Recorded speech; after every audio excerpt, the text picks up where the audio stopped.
puts up a flight plan, that's what he's got to do. And you can't make changes in it. Okay, you can make changes as long as they're approved. But once this flight plan is filed, and once it's in the air, that's what he's got to do. So if you have a flight plan and give it to a guy at the tower, he may say, go ahead and do it. But if you go say, I want to fly a drone over the downtown Killeen Christmas parade, which we're in, or the Veterans Day parade, what's he going to say? First of all, you can't do it. So if he knows the law, he's going to tell you that's illegal. You can't do it.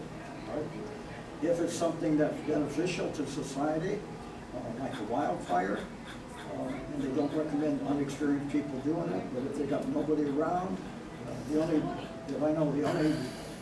governmental drone in this area is owned by the temple, the police department, the fire department.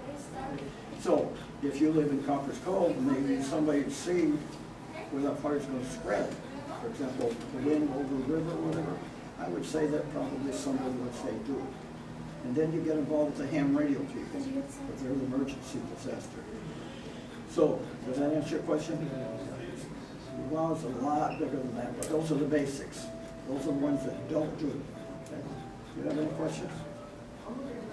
Want to get your hands on anything?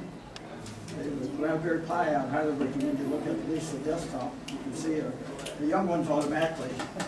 It's like magnetism, it draws it.